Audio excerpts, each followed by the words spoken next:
सबसे बड़ा तेरा दरबार है, तू ही सबका पालनहार है। तू सजा दे या माफी दे प्रभु, तू ही हमारे जीवन की सरकार है।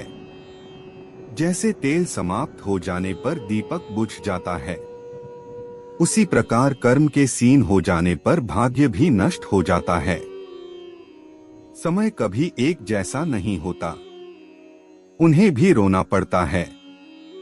जो बेवजह दूसरों को रुलाते हैं, मन से ज्यादा उपजाऊ जगह कोई नहीं है, क्योंकि वहां जो भी कुछ बोला जाएगा बढ़ता जरूर है, चाहे फिर वह विचार हो, नफरत हो या फिर प्यार हो। जिन्होंने आपको कष्ट दिया है, कष्ट तो उन्हें भी मिलेगा। और यदि आप भाग्यशाली हुए तो ईश्वर आपको यह देखने का अवसर भी देगा।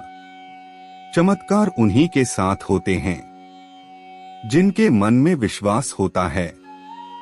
मुश्किलें केवल बेहतरीन लोगों के हिस्से में आती है, क्योंकि वही लोग उसे बेहतरीन तरीके से अंजाम देने की ताकत रखते हैं। जिस परिस्थिति को बदल पाना संभव ना हो, उसको लेकर अपनी मनोज स्थिति को बदल लीजिए। कुछ हद तक समाधान अवश्य मिलेगा। अगर तुम्हारे ख्वाब बड़े हैं तो तुम्हारा संघर्ष कैसे छोटा हो सकता है। जहां अपनों के सामने सच्चाई साबित करनी पड़े, वहां बुरे बन जाना ही ठीक है। अपमान का बदला झगड़े या लड़ाई से नहीं लिया जाता, बल्कि शांति से कामयाब होकर लिया जाता है। आशा और विश्वास कभी गलत नहीं होते। यह हम पर निर्भर करता है कि हमने आशा किससे की और विश्वास किस पर किया।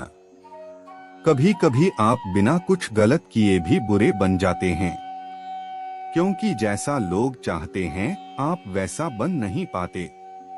श्री कृष्ण कहते हैं कि जो लोग किसी सच्चे व्यक्ति का दिल तोड़कर किसी तीसरे के पास खुशी ढूंढने के लिए जाते हैं, वह अक्सर धोखा खाते हैं। आपके हर कर्म का फल आपको किसी ना किसी रूप में अवश्य प्राप्त होता है। सोच अच्छी रखो, लोग अपने आप अच्छे लगेंगे। नियत अच्छी रखो तो काम अपने आप ठीक होने लगेंगे। जब कोई हाथ और साथ दोनों ही छोड़ देता है, तब कुदरत कोई ना कोई उंगली पकड़ने वाला भेज देता है। उसी का नाम कान्हा है। प्रेम एक ऐसा अनुभव है जो मनुष्य को कभी परास्त नहीं होने देता, और घृणा एक ऐसा अनुभव है जो मनुष्य को कभी जीतने नहीं देता।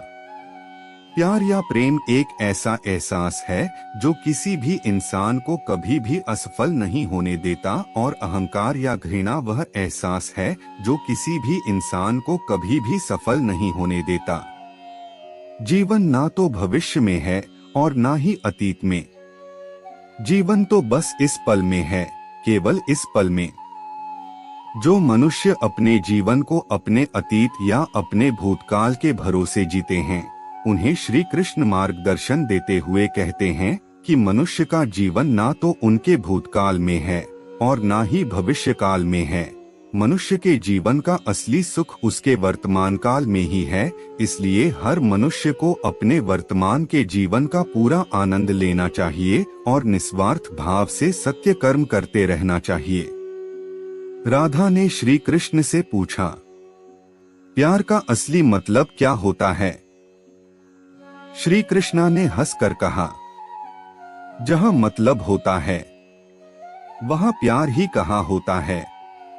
श्री कृष्ण कहते हैं कि जिस प्रेम के रिश्ते में स्वार्थ, अहंकार या मतलब होता है, वह रिश्ता प्रेम का रिश्ता कभी नहीं कहला सकता, क्योंकि प्रेम के रिश्ता निस्वार्थ होता है, यानी प्रेम के रिश्ते में कोई स्वार्थ नहीं होता।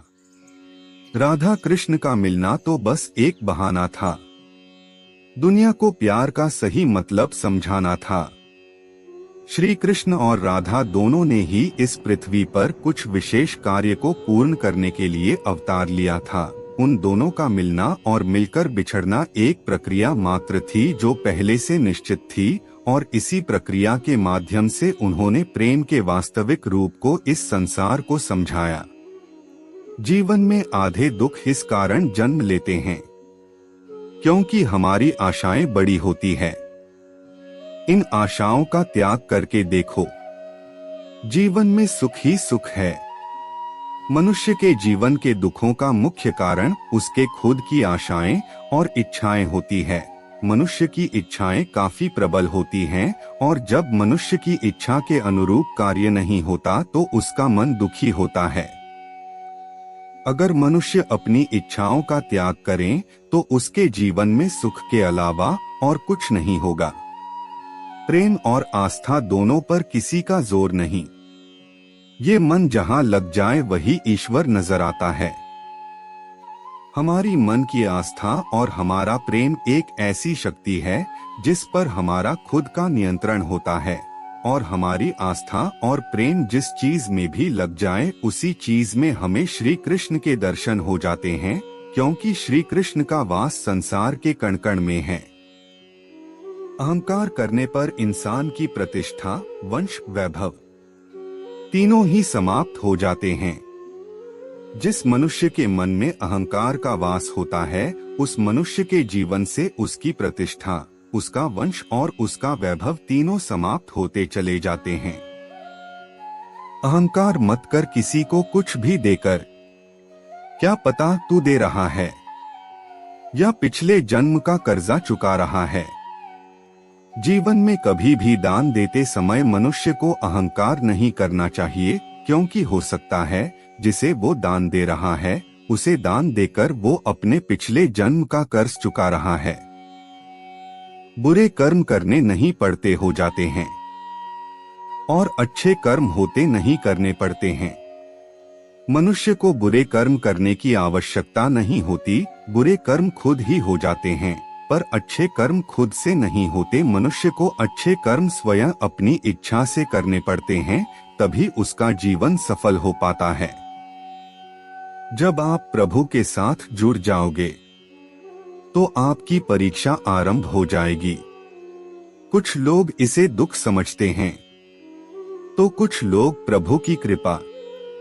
सदियों से ईश्वर अपने भक्तों के परीक्षा लेता आया है, और इस परीक्षा के दौरान ईश्वर अपने भक्तों को अनेक प्रकार के कष्टों से सामना करवाता है। सामान्य मनुष्य इन कष्ट और दुखों को भगवान की पीड़ा समझकर भगवान से मुंह मोड़ लेता है। अगर आपको यह हमारी वीडियो अच्छी लगी हो तो हमारे चैनल को सब्सक्राइब, लाइक, शेयर करना ना भूलें, और कमेंट में जय श्री कृष्णा जरूर लिखें। राधे राधे, धन्यवाद।